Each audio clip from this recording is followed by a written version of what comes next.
ဂျပန်ကစားသမားကိုနိုင်ပြီးမှအခုလိုစုကြည်ငွေရသွားတဲ့ဂျိုရှွာဗန်ဒီနေ့မှာတော့ကမ္ဘာလဲမှာမြန်မာကုန်းကိုထွန်းလဲတောက်ပါစေတဲ့ရှင်တိုင်းရင်းသားလေးဖိုက်တာဂျိုရှွာဗန်ကဂျပန်ဖိုက်တာကိုအလဲထိုးအနိုင်ယူခဲ့ပြီးနောက်ပိုင်းမှာများပြားလာတဲ့စုကြည်ငွေတွေကိုရရှိသွားခဲ့တာလည်းဖြစ်ပါတယ်။မကြာသေးခင်ကကျင်းပပြုလုပ်ခဲ့တဲ့ UFC ပွဲစဉ်မှာဂျိုရှွာဗန်ကနာမည်ကျော်ဂျပန်ဖိုက်တာတက်စရိုဒိုင်ယာနဲ့ရင်ဆိုင်ထိုးသက်ခဲ့တာလည်းဖြစ်ပါတယ်။ဒီပွဲမတိုင်ခင်ကနိုင်ငံခြားသားပရိသတ်တွေဟာဗန်ကိုလုံးဝအထင်သေးခဲ့ကြပြီးတော့ဂျပန်ဖိုက်တာဘက်ကနေအိမ်ပေါင်ချမောင်းပြီးတော့အကြီးကျယ်လောင်ကြီးထွက်ခဲ့တာလည်းဖြစ်ပါတယ်။ဒါပေမဲ့တကယ်လက်တွေအောင်တဝန်ကျုံဝိုင်းထဲကိုရောက်လာတဲ့အချိန်မှာတော့ဗန်ကရိုးရမြန်မာလက်ဝဲအငွေအသက်ပါဝင်တဲ့ပြင်းထန်တဲ့လက်သီးလုံးတွေနဲ့မာကြောတဲ့စိတ်ဓာတ်တွေနဲ့အကောင်းဆုံးတုံ့ပြန်ခဲ့တာပါ။နောက်ဆုံးမှာတော့ဂျပန်အားကစားသမားကိုလလပပအမောက်သိအနိုင်ယူပြလိုက်ပြီးတော့သူ့ကိုအထင်သေးနေတဲ့သူတွေအားလုံးကိုမျက်လုံးပြိုးမြင်သက်သွားစေခဲ့တာလည်းဖြစ်ပါတယ်။ဒီလိုပြောင်းပြောင်းလာတဲ့လက်စွမ်းတွေနဲ့အနိုင်ရရှိခဲ့တဲ့အတွက်ဂျိုရှွာဗန်ကပုံမှန်ရရှိမဲ့ငွေကြေးအပြင် USC ရဲ့အထူးစုချင်းငွေကိုပါ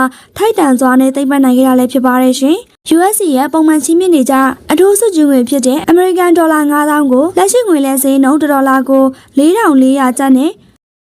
တွက်ကြည့်မယ်ဆိုရင်တော့မြန်မာငွေသိန်းပေါင်း2250တီတီကိုစုကြည်ငွေအဖြစ်အပေါ်ဆောင်ရရှိခဲ့တာလည်းဖြစ်ပါတယ်။ဒါကသူ့ရဲ့မဆုံးမနစ်စ조사မှုလုံလဝရိယနဲ့မြမသွေးကိုကဘာသိအောင်ပြသနိုင်ခဲ့မှုအတွက်အလွန်ကိုထိုက်တန်တဲ့စုကြည်တစ်ခုပဲဖြစ်ပါတယ်။မြန်မာဆိုရင်အထင်သေးတတ်တဲ့သူတွေကိုလက်တွေ့သက်သေပြရင်စုကြည်ငွေသိန်းထောင်ချီရသွားတဲ့ဂျိုရှွာဗန်အတွက်ချစ်ပရိသတ်ကြီးတို့ရောဂုံယူဝမ်းသာစကားလေးတွေကိုခေါ်မရေးသွားပေးခဲ့ကြပါအောင်ရှင်မြန်မာဆိုပြီးအထင်သေးနေတဲ့လူတွေရှိမှဂျပန်ကိုအနိုင်ယူပြီးချန်ပီယံဆုနဲ့ထိုက်တန်ကြောင်းလက်တွေ့သက်သေပြသွားတဲ့ဂျိုရှွာဗန်ကသူ့ရဲ့ချန်ပီယံဆုနဲ့ထိုက်တန်ကြောင်းအပြောမဟုတ်အလုံးနဲ့သက်သေပြသွားခဲ့တာလည်းဖြစ်ပါတယ်။ဒီကနေ့မှာကစားခဲ့တဲ့ပွဲတွေမှာဂျိုရှွာဗန်ကသူ့ရဲ့ Flyweight Channel ခပတ်အတွက်စိန်ခေါ်လာသောတက်စရာတာရန်ကိုအနိုင်ယူပြခဲ့တာလည်းဖြစ်ပါတယ်။အစောပိုင်းမှာတော့ဂျပန်တွေကမြန်မာကစားသမားတွေဘက်ကိုချန်ပီယံတူလို့ပြောနေကြတာလည်းဖြစ်ပါတယ်။ဒါကလည်းဂျိုရှွာဗန်က UFC Flyweight Champion ဘန်ဒိုဂျာကိုမကစားဘဲအလွယ်တကူအနိုင်ရတာကြောင့်လို့ဆိုပါတယ်။ဒါကြောင့်လည်းတချို့ပရိသတ်တွေက